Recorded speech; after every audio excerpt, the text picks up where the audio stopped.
Sir ನಮಸ್ಕಾರ sir. ನಮಸ್ತೆ ನಿಮ್ಮ ಹೆಸರು? ಸರ್, ನನ್ನ ಹೆಸರು ರಾಮ. ಚಿತ್ರರಂಗದವರು ಹಾಗೂ ನನ್ನ ಯೋಗ ವಿದ್ಯಾರ್ಥಿಗಳು, ಮೀಡಿಯಾ ಮಾಧ್ಯಮ ಮಿತ್ರರು ಪ್ರೀತಿಯಿಂದ ಕರೀತಕ್ಕಂಥದ್ದು ಯೋಗಾರಾಮ ಅಂತ ಸರ್. ಸರ್, ನೀವು ಕನ್ನಡ ಚಿತ್ರರಂಗದಲ್ಲಿ ಸಾಕಷ್ಟು ಸಿನಿಮಾದಲ್ಲಿ ನಾನು ನಿಮ್ಮನ್ನು ನೋಡಿದ್ದೀನಿ. ಈ ಚಿತ್ರರಂಗಕ್ಕೆ ಬಂದಂತಹ ಅನುಭವ ಹೇಗಿತ್ತು ಸರ್ ನಿಮಗೆ? ಸರ್, ನನ್ನ ಕುಟುಂಬ ಚಿತ್ರರಂಗದ ಕುಟುಂಬನೇ. KCN ಗೌಡ್ರು ಅಂತ ನೀವು ಕೇಳಿರ್ಬೋದು. ಚಿತ್ರರಂಗನ ಬೆಳೆಸಿದಂಥವ್ರು, ಅವರ ವಂಶದ ಕುಡಿ ನಾನು ಮತ್ತು ನನ್ನ ತಂದೆ ಪ್ರಸಿದ್ಧ ನಾಟಕಕಾರರು ಮತ್ತು ಹಾರ್ಮೋನಿಯಂ ಮಾಸ್ಟ್ರು ಪುಟ್ಸಾಮಯ್ಯ ಅಂತ. ಇಡೀ ಬೆಂಗಳೂರು ಗ್ರಾಮಾಂತರ, ಕನಕಪುರ, ಸಾತ್ನೂರು, ಮಳವಳ್ಳಿ ಇಲ್ಲೆಲ್ಲ ಹೆಸರು ಗಳಿಸಿದಂಥವ್ರು. ಅದು ವ್ಯಕ್ತಿಗತವಾಗಿ ನನಗೆ ಬಂದಿರತಕ್ಕಂಥದ್ದು. ಮತ್ತು KCN ಗೌಡ್ರು ನನಗೆ ಮಾವ ಆಗಬೇಕು. ಅವ್ರ ತಂದೆಯವರ ಅಕ್ಕ ಬಂದು ನನ್ನ ಅಜ್ಜಿ, ನನ್ನ ತಂದೆಯವ್ರಿಗೆ ತಾಯಿ. ಇದರಿಂದ ರಕ್ತ ಸಂಬಂಧ. ಜೊತೆಗೆ ನನ್ನ ಯೋಗ ವಿದ್ಯಾರ್ಥಿನೂ ಹೌದು ಅವ್ರ ಕುಟುಂಬಗಳು. ಚಿತ್ರರಂಗಕ್ಕೆ ನಾನು ಬಂದಿದ್ದು 1985ರಲ್ಲಿ.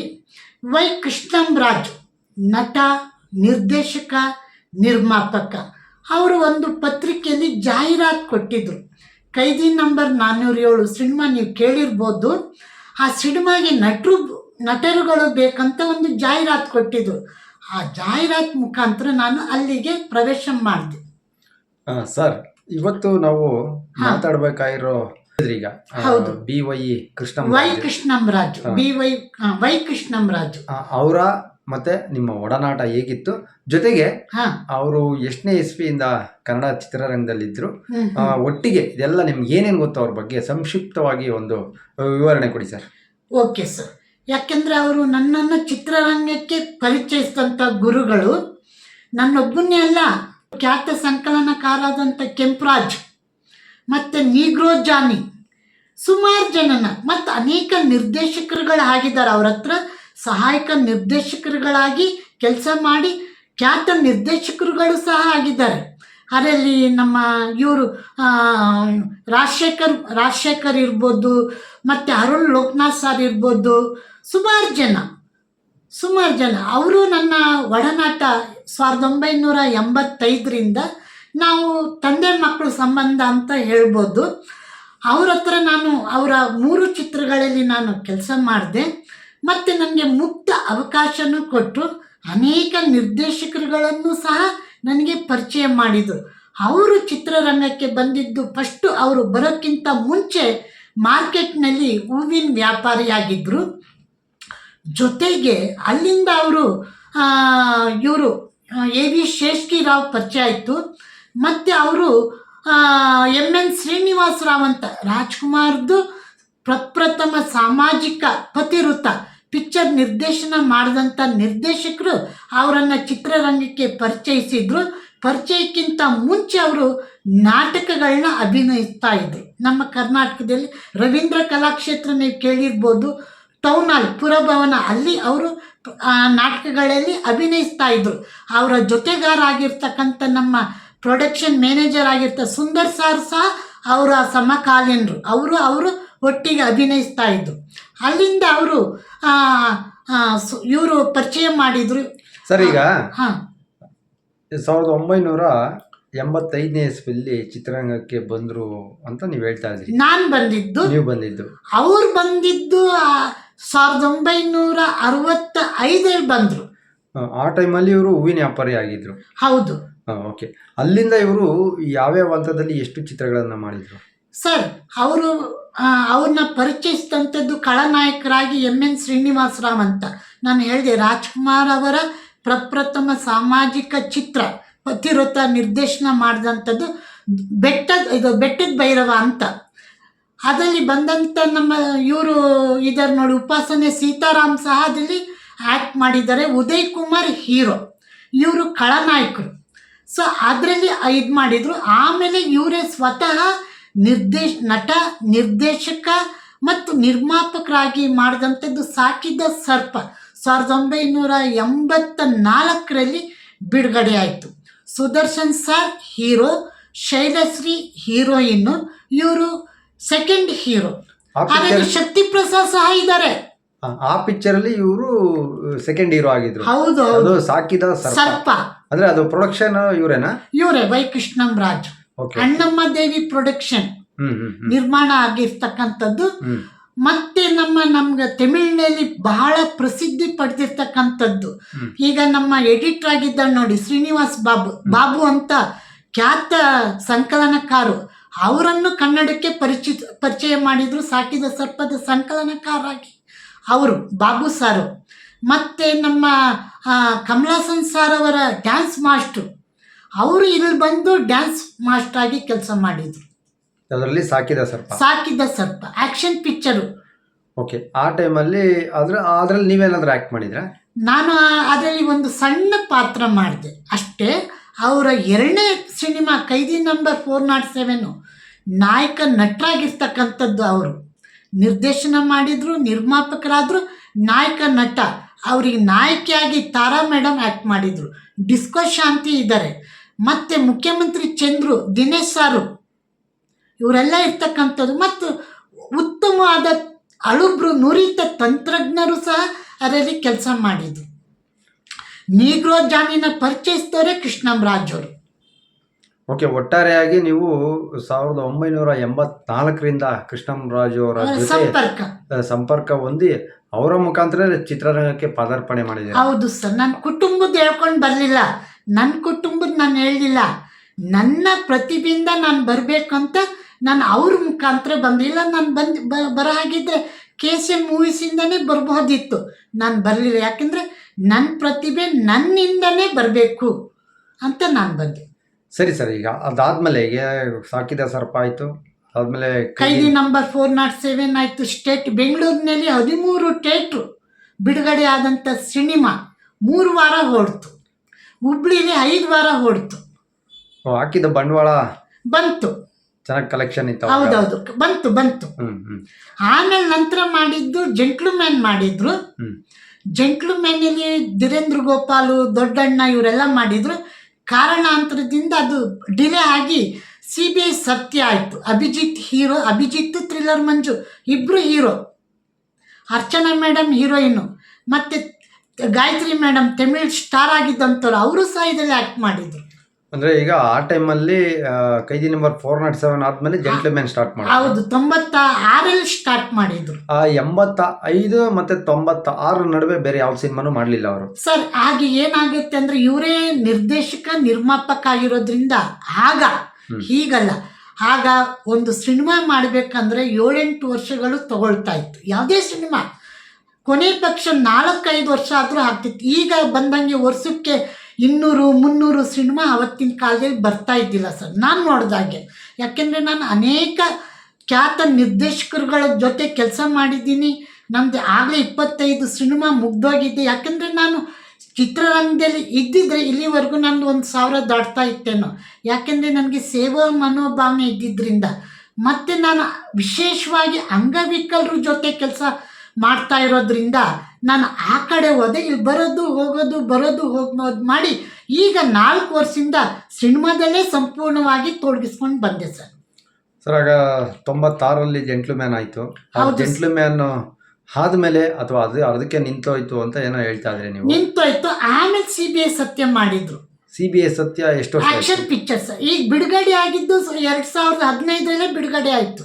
ಅಂದರೆ ಅಲ್ಲಿಗೂ ಇಲ್ಲಿಗೂ 8-10 ವರ್ಷ ತಗೊಳ್ತು ಸರ್. 12 ವರ್ಷನೇ ಹೇಳ್ಬೋದು. ಯಾಕೆಂದರೆ ಸ್ವಲ್ಪ ನಿಧಾನ ಬಂಡವಾಳ ಅವರು ಕೂಡಿ ಕರೆಸಿ ಸಿನಿಮಾ ಮಾಡಬೇಕು. ಇದರಿಂದ ಎಲ್ಲ ನುರಿತ ತಂತ್ರಜ್ಞರೇ, ನಂಜುಂಡಿ ನಾಗರಾಜ್ ಇರ್ಬೋದು, ಥ್ರಿಲ್ಲರ್ ಮಂಜು ಇರ್ಬೋದು, ಇದಕ್ಕೆ ಸಾಹಸ ನಿರ್ದೇಶನ ಮಾಡಿದ್ರು. 2 ಕ್ಯಾಮ್ರಾಮ್ಯಾನ್ಗಳು ಮಾಡಿದ್ರು, 2 ಮ್ಯೂಸಿಕ್ ಡೈರೆಕ್ಟರ್ಗಳು, ಮತ್ತು 2 ಎಡಿಟರ್ಗಳು. ಶ್ರೀನಿವಾಸ್ ಬಾಬುನೇ ಮೈನ್ ಎಡಿಟರ್, ಕೆಂಪರಾಜು ಸಹ ಮಾಡಿದ್ರು. ಮೈನ್ ಆಗಿ ಬಾಬು ಮಾಡಿ ಶ್ರೀನಿವಾಸ್ ಬಾಬು ಅವರು. ಆಕ್ಷನ್ ಪಿಕ್ಚರ್ ಬಹಳ ಉತ್ತಮವಾದ ಕತೆ. ಈ ಸಿನಿಮಾ ಬಿಡುಗಡೆ ಆಯ್ತು. ಯಾಕೆಂದರೆ ಹಣಕಾಸಿನ ಮುಗ್ಗಟ್ಟಿನ ಕೊರತೆಯಿಂದ ಪ್ರಚಾರ ಕಮ್ಮಿ ಆಯಿತು. ಆದರೆ ಸಪ್ನದಲ್ಲಿ 3 ವಾರ ಓಡ್ತು, ಹುಬ್ಳಿಲಿ 2 ವಾರ, ಆಮೇಲೆ ಮಂಗಳೂರಲ್ಲಿ 3 ವಾರ ಓಡ್ತು ಸರ್. ಜೊತೆಗೆ ಇಲ್ಲಿ ಸಪ್ನದಲ್ಲಿ ಬಿಡುಗಡೆ ಆದಾಗ ಈ ಸಿನಿಮಾನ ನೋಡಿದಂಥ ಹಿಂದಿ ನಿರ್ದೇಶಕರು ಅಲ್ಲಿ ಬಂದಿದ್ದರು. ನಿರ್ಮಾಪಕರು ಅವ್ರು ಏನಕ್ಕೋ ಬಂದಿದ್ದಾರೆ. ಆಗ ಇದನ್ನ ಇಲ್ಲಿ ಬಂದು ಸಿನಿಮಾ ನೋಡಿ ಅವರು ಕ್ಲೈಮ್ಯಾಕ್ಸ್ನೇ ಶೋಲೆಗೆ ಹೋಲಿಸಿದ್ರು. ಶೋಲೆ ಥರ ಇದೆ ಅಂದ್ಬಿಟ್ಟು ಹಿಂದಿ ರೈಟ್ಸ್ ತೊಗೊಂಡು ಹೋದರು, ಹಿಂದಿ ಡಬ್ ಮಾಡಿದರು. ಅಂದರೆ ಅವರು ಸಿನಿಮಾ ಆಸಕ್ತಿ, ಸಿನಿಮಾ ಅಭಿರುಚಿ ಅಷ್ಟಿತ್ತು. ಹೌದು ಸರ್. ಈಗ 96ರಿಂದನೂ ಸಾರಿ 84ರಿಂದ ಅವ್ರು ಬಂದಿದ್ದು ಸಿನಿಮಾ ರಂಗಕ್ಕೆ 64ಇಂದನೇ ಬಂದ್ರು. ಅವರು 64ರಲ್ಲಿ ಎಂಟ್ರಿ ಆಗಿದ್ರು ಸಿನಿಮಾ. ಹೌದು ಆ ಕಾಲದಲ್ಲೇನೆ. ಹೌದು ಅಂದ್ರೆ ಕಪ್ಪು ಬಿಳುಪು ಕಾಲದಲ್ಲೇನೆ. ಹೌದು, ಕಪ್ಪು ಬಿಳುಪೇನೆ, ಬೆಟ್ಟದ ಭೈರವ. ಕಪ್ಪು ಬಿಳುಪು. ಹೌದು, ಅದ್ರಲ್ಲಿ ಅವರು ಖಳನಟ. Okay okay. ಉದಯ್ ಕುಮಾರ್ ಇವರಿಬ್ರು. ಅವಾಗಿಂದ ಬಂದ್ರು. ಆಮೇಲೆ ನಿಮ್ಗೆ 84 85ರಲ್ಲಿ ಒಡನಾಟ ಸ್ಟಾರ್ಟ್ ಆಯ್ತು. ಹೌದು ಸರ್. ಇತ್ತೀಚೆಗೆ ಅಂದ್ರೆ ಈಗ 96 ಏನು ಜೆಂಟ್ಲ್ಮ್ಯಾನ್ ಸಿನಿಮಾ ಮಾಡಿದ್ರಲ್ಲ, ಹೌದು, ಅಲ್ಲಿಂದ ಅವರು ಈಗ ನಮ್ಮ ಜೊತೆ ಇಲ್ಲ. ಕೃಷ್ಣಂರಾಜ್ ಅವರು ಈಗಿಲ್ಲ. ಈಗ ಅಂದ್ರೆ ಒಂದು 7 ತಿಂಗಳಾಯ್ತು ಸರ್. 7 ತಿಂಗಳಾಯ್ತು. ಇರ್ಲಿ, ದೇವರು ಅವರು ಪ್ರಚಾರ ಮಾಡ್ಕೊಳ್ಳಲಿಲ್ಲ, ಪ್ರಚಾರಕ್ಕೋಸ್ಕರ ಅವ್ರು ಬರಲಿಲ್ಲ, ಕಲೆಗೋಸ್ಕರ ಬಂದ್ರು. ಅನೇಕ ಕಲಾವಿದ್ರನ್ನ, ತಂತ್ರಜ್ಞರನ್ನ, ನಿರ್ದೇಶಕರುಗಳನ್ನ, ಸಹ ನಿರ್ದೇಶಕರಾದಂಥರು ನಿರ್ದೇಶಕರುಗಳಾದ್ರು ಬಹಳ ಜನ. ಅಂದ್ರೆ ಇವ್ರ ಗಡಿಲ್ ಬೆಳೆದಂಥವ್ರು ಜೋಸೆಮನ್ ಇರ್ಬೋದು, ಆಸು ರಾಜಶೇಖರ್ ಇರ್ಬೋದು, ಭವಾನಿ ಶಂಕರ್ ಇರ್ಬೋದು, ಸುಮಾರು ಜನ ನಾನು ನೋಡಿದಾಗೆ. ಈಗ ಚಿತ್ರರಂಗ ಹೊರತುಪಡಿಸಿ, ಈಗ ಅಂದ್ರೆ ಅವರು ಮಾಡಿದಂತ ಚಿತ್ರಗಳನ್ನೆಲ್ಲ ಹೊರತುಪಡಿಸಿ, ಹೌದು, ನೀವು ಆ ಕಾಲದಿಂದನೂ ಅವರು ಮೊನ್ನೆ ದೈವಾಜ್ಞ ಆಗೋವರೆಗೂ ನೀವು ಸಂಪರ್ಕದಲ್ಲಿದ್ದೀರಿ ಅಲ್ವಾ? ಅವರ ವಿಶ್ವಾಸ ನಿಮ್ಮೊಂದಿಗೆ ಹೇಗಿತ್ತು? ಅನ್ಯೋನ್ಯವಾಗಿತ್ತು ಸರ್. ನಾವು ಆತ್ಮೀಯರು. ಏನು ಒಂದು ಈ ಆಪ್ತ ಮಿತ್ರ ಇದೆ ನೋಡಿ, ಅಂಬರೀಷ್ ಕುಚುಪು, ಅಂಬರೀಷ್ ವಿಷ್ಣುವರ್ಧನ್, ಹಾಗೆ ನಮ್ಮಿಬ್ರು ಇವತ್ತಿಗೂ ಹೇಳ್ತಾರೆ, ಏನ್ರಿ ಲವಕುಶನ್ ಥರ ಇದ್ರಿ ಇಬ್ಬರು ಅಂತ ಜನಗಳು. ಮತ್ತು ನಮ್ಮ ಸಿನಿಮಾ ರಂಗದವ್ರು ನೆನೆಸ್ಕೊಳ್ತಾರೆ, ಕೇಳ್ತಾ ಇರ್ತಾರೆ, ನೀವು ಒಬ್ರು ಬಿಟ್ಟು ಇರ್ತಿದ್ದಿಲ್ವಲ್ಲ, ಏನು ನಿಮ್ಮಿಬ್ರು ಸೀಕ್ರೆಟು ಅಂತ. ಇಲ್ಲ, ನನ್ನನ್ನು ಅವರು ಗುರುಗಳು, ನಾವು ಅವರು ಆತ್ಮೀಯವಾಗಿ ಪ್ರತಿಯೊಂದನ್ನು ನಾವು ವಿಷಯನ ಶೇರ್ ಮಾಡ್ಕೊಳ್ತಾ ಇತ್ತು. ನಾನು ಈಗ ಜೆಂಟ್ಲ್ಮ್ಯಾನ್ ಹೋಗಿ CBI ಸತ್ಯ ಆದ್ಮೇಲೆ ಹೌದು ನಾನು ಭಾಗಿಯಾಗಿದ್ರಿ, ನೀವು ಬಂದ್ರಿ, ಕೆಲಸ ಮಾಡಿದ್ರಿ. ನಾನು ಭಾಗಿಯಾಗಿದ್ದೆ. ಹೌದು. ಆಗ ನಾನು ನಿಮ್ಮನ್ನ ಪರಿಚಯ ಮಾಡಿಸಿದ್ದು ನನಗೆ ಕೃಷ್ಣಂರಾಜು ಸರ್. ನಿಜ. ಆಗಿಂದನೂ ನಾನು ಕೃಷ್ಣಂರಾಜು ಪರಿಚಯ ಮಾಡಿಸಿದ್ರು. ನೀವು ಬಂದ್ರಿ, ಅಸೋಸಿಯೇಟ್ ಡೈರೆಕ್ಟರ್ ಆಗಿ ಬಂದ್ರಿ, ಸ್ವಲ್ಪ ದಿನ ಕೆಲಸ ಮಾಡಿದ್ರು. ಈಗ ನೀವು ನಿರ್ದೇಶಕರಾಗಿದ್ದೀರಾ. ನಿಮ್ಮ ಸಿನಿಮಾದೆಲ್ಲ ನಾನು ಕೆಲಸ ಮಾಡೋ ಭಾಗ್ಯನೂ ಸಿಕ್ತು. ಖಂಡಿತ. ಈಗ ನಾನು ನಿಮ್ಮನ್ನ ಮತ್ತೆ ಕೃಷ್ಣಂರಾಜ್ ಅವ್ರನ್ನ ನೋಡ್ತಾ ಇದ್ದೆ. ನೀವಿಬ್ರು ಯಾವಾಗಲೂ ಜೊತೆಲೇ ಇರ್ತಾ ಇದ್ರಿ. ಗಾಂಧಿನಗರ ಯಾವುದೇ ಸ್ಟುಡಿಯೋಗೆ ಹೋಗ್ಲಿ, ಚಾಮರಾಜಪೇಟೆ ವಿಜಯ್ ಸ್ಟುಡಿಯೋಗೆ ಹೋಗ್ಲಿ, ವಿಜಯನಗರ ಶ್ರೀನಿವಾಸ್ ಬಾಬು ಸ್ಟುಡಿಯೋಗೆ ಹೋಗ್ಲಿ, ರಾಜಾಜಿನಗರ ಸ್ಟುಡಿಯೋ ಹೋಗ್ಲಿ, ಇಬ್ರು ಜೊತೆಲೇ ಇರ್ತಾ ಇದ್ರಿ. ಏನ್ ನಿಮ್ಮ ಈ ಸಂಬಂಧದ ಗುಟ್ಟು, ಸ್ನೇಹದ ಗುಟ್ಟು? ಏನಿಲ್ಲ, ಅವ್ರ ಮಕ್ಕಳಿದ್ದಾರೆ. ಅವರಿಗೆ 2 ಗಂಡು ಮಕ್ಕಳು, 5 ಜನ ಹೆಣ್ಣು ಮಕ್ಕಳು. ಆದ್ರೆ ಅವ್ರಿಗೆ ಅದೇನು ಗೊತ್ತಿಲ್ಲ. ಅವರೇ ಅಂತಲ್ಲ, ಈಗ BY ಕೃಷ್ಣಂರಾಜು ಏನಿದ್ರಲ್ವಾ, ಹೌದು, ಅವರು 7 ತಿಂಗಳಾಯ್ತು ನಮ್ಮನ್ನೆಲ್ಲ ಬಿಟ್ಟು ಅಗಲಿ. ಇದು ಯಾರಿಗೂ ಗೊತ್ತೂ ಇಲ್ಲ. ಅದೇನೆ, ಅವರು ಯಾರಿಗೂ ಹೇಳಬೇಡಿ ಅಂತ ಹೇಳಿದ್ರು. ನನಗೂ ಈಗ 1 ವರ್ಷದಿಂದ ಅಷ್ಟಕ್ಕಿತ್ತು. ಅವ್ರು ಹೋಗೋಕ್ಕಿಂತ ಒಂದು 5 ದಿನದ ಹಿಂದೆ, 5 ಇಲ್ಲ 4 ದಿನ ಅನಿಸುತ್ತೆ, ಮೈಸೂರು ಬ್ಯಾಂಕಿಗೆ ಬಂದಿದ್ರು, ನನ್ನನ್ನು ಕರೆಸ್ಕೊಂಡ್ರು. ನಾನು ಹೋದೆ. ಅವ್ರದ್ದೇನೋ ಒಂದು ಬರ್ಕೊಡೋದಿತ್ತು, ಅದನ್ನು ಬರ್ಕೊಟ್ಟೆ. ನಾಳೆ ಸಿಗೋಣ, ಇದನ್ನು ನಾನು ಇನ್ನು ಸ್ವಲ್ಪ ಬೇರೆ ರೀತಿಲಿ ನಾನು ಮಾಡ್ತಾಯಿದ್ದೀನಿ, ಹೈದರಾಬಾದ್ಗೆ ಹೋಗೋಣ, ಅಲ್ಲಿ ಒಂದು ತೆಲುಗು ಪಿಕ್ಚರ್ ಮಾಡಬೇಕನ್ನೋ ಅವ್ರ ಉದ್ದೇಶ ಇತ್ತು. ಇನ್ನೊಂದಿತ್ತೆ, ರಜತ್ ಅಂತ, ನಾನೇ ಕತೆ ಬರೆದಿರ್ತಕ್ಕಂಥದ್ದು, ನನ್ನ ಕೈಲೇ ಬರ್ಸಿದ್ರು ಕತೆ, ನಾನು ಮಾಡಿದ್ದೀನಿ. ಆ ರಜತ್ ಅದು ಬೇಡ, ಈಗ ತೆಲುಗಲ್ಲಿ ಒಂದು ಏನು ನಾವು ಇನ್ನೂ ಹೆಸರು ಗಳಿಸ್ಬೇಕು, ಬಹಳ ಒಂದು ಹೈ ಲೆವೆಲಲ್ಲಿ ಮಾಡಬೇಕಂತ ಅವರು ಆಸೆ ಇತ್ತು. ಅದಕ್ಕೆ ಹೇಳಿಬಿಟ್ಟು ಹೋದರು. ಆಮೇಲೆ ಅವರು ಇದಾಯಿತು. ಈಗ ಅವರು, ನಾನು ನೋಡ್ದಂಗೆ ಅವರು ಸಿನಿಮಾ ಮೇಲೆ ತುಂಬಾ ಅಭಿಮಾನ ಇತ್ತು. ಖಂಡಿತ ಸರ್. ಆಮೇಲೆ ಕಡೆಗಳಿಗೆಯಲ್ಲಿ ಅವರು ತುಂಬಾ ನೋವನ್ನು ಅನುಭವಿಸ್ತಾ ಇದ್ರು. ನಾನು ಒಂದು ಬಾರಿ ಮೀಟ್ ಮಾಡಿದ್ದೆ. ಆ ನೋವು ಏನಿತ್ತು ಅನ್ನೋದು ನಿಮಗೆ ಗೊತ್ತಿರುತ್ತೆ. ಹೌದು. ಏನಿರ್ಬೋದು? ಏನಂದರೆ ನೋಡಿ, ಈಗ ನಾನು ಅವರು ಸಿನಿಮಾನೇ ನಂಬ್ಕೊಂಡು ಮಕ್ಕಳಿಗೆ, ಅವ್ರ ಮಕ್ಕಳಲ್ಲಿ 5 ಹೆಣ್ಮಕ್ಳಿಗೆ 3 ಹೆಣ್ಮಕ್ಳಿಗೆ ಮದುವೆ ಮಾಡಿಲ್ಲ, 2 ಗಂಡು ಮಕ್ಕಳಿಗೆ ಮಾಡಲಿಲ್ಲ. ಅದೊಂದು ನೋವಿತ್ತು. ಮತ್ತು ಚಿತ್ರರಂಗದವರು ನನ್ನ ಗುರುತಿಸ್ಲಿಲ್ವಲ್ಲ. ಮತ್ತು ನಾನು ಹಾಕಿದ್ದು ಎಷ್ಟು ಅಷ್ಟರಲ್ಲೇ ಇದೆ, ನಾನು ಮೇಲೆ ಬರಲಿಲ್ಲ. ನಿರ್ಮಾಪಕರುಗಳು ಬಂದಿದ್ದರೆ ನಾನು ಅವ್ರಿಗೆ ಹೇಳ್ತಿದ್ದೆ, ನೀವು ನಿರ್ಮಾಪಕರ ಆಗಬೇಡಿ, ನಿರ್ದೇಶಕರೇ ಆಗಿ ಉಳಿದಿದ್ರೆ ನೀವು ಒಂದು 10, 15, 20 ಪಿಕ್ಚರ್ ಆದರೂ ಮಾಡ್ತಿದ್ರಿ ಅಂತ ನಾನು ಹೇಳಿದೆ. ಒಟ್ಟಿನಲ್ಲಿ ಅವ್ರ ಲೈಫಲ್ಲಿ ರಾಂಗ್ ಪಾಯಿಂಟ್ ಅಂದರೆ ಚಿತ್ರ ನಿರ್ಮಾಣ ಮಾಡಿದ್ದು. ಹೌದೌದೌದು, ನಿರ್ಮಾಣ ಮಾಡಿದ್ದು. ನಿರ್ದೇಶಕರಾಗಿದ್ರೆ ಉಳಿತಿದ್ರು, ಹೆಸರನ್ನು ಗಳಿಸ್ತಿದ್ರು. ಯಾಕೆಂದರೆ ಕೈಯಿಂದನೇ ಹಾಕಿ ದುಡ್ಡು ಸಿನಿಮಾ ಮಾಡೋದಿದೆಯಲ್ಲ ಬಹಳ ಕಷ್ಟ. ಎರಡೂ ಮಾಡೋಕ್ಕಾಗಲ್ಲ. ವ್ಯಕ್ತಿ ಒಂದನ್ನು ಮಾಡ್ಬೋದು, ಒಂದರಲ್ಲಿ ಯಶಸ್ಸು. ನಾನು ಎರಡು ಕೈ ಎಣಿಸೋ ಅಷ್ಟು ನಿರ್ಮಾಪಕ ನಿರ್ದೇಶಕ ಆಗಿರೋರು ಅಷ್ಟೇ ಹೆಸರು ಗಳಿಸಿರೋದು. ಆದರೆ ಒಂದು ಮಾಡಿದ್ರೆ ಇಲ್ಲ ನಿರ್ಮಾಪಕರಾಗಬೇಕು, ಇಲ್ಲ ಎರಡೂ ಮಾಡ್ತೀನಿ ಅಂದರೆ ಕಷ್ಟ ಆಗುತ್ತೆ sir.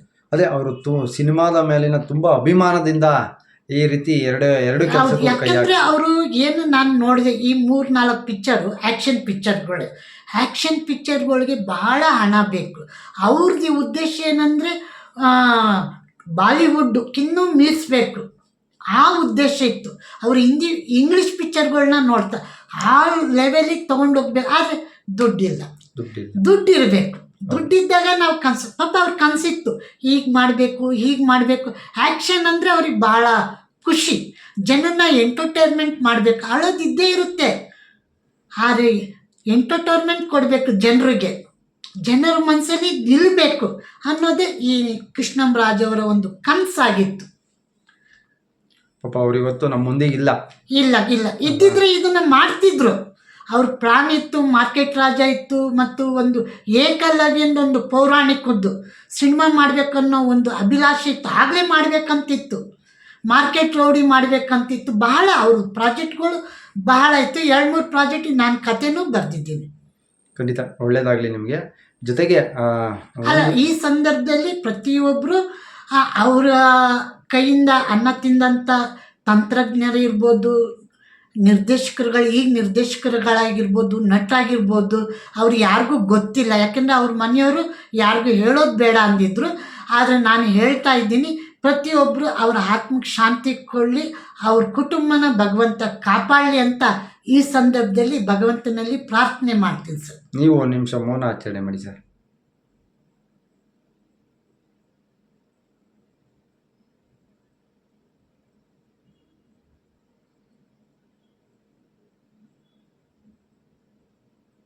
Okay sir, thank you sir. ಧನ್ಯವಾದಗಳು ಸರ್. ಅವರು ಒಂದು ಒಡನಾಟನ ಹಂಚ್ಕೊಳ್ಳೋದಕ್ಕೆ ನೀವು ಅವಕಾಶ ಮಾಡಿಕೊಟ್ಟಂಥ ಬರ್ಗೂರು TV ಚಾನಲಿಗೆ ನಿಮಗೆ ನನ್ನ ಹೃದಯಪೂರ್ವಕ ಮನಪೂರ್ವಕ ಸಾಷ್ಟಾಂಗ ನಮಸ್ಕಾರಗಳು ಸರ್.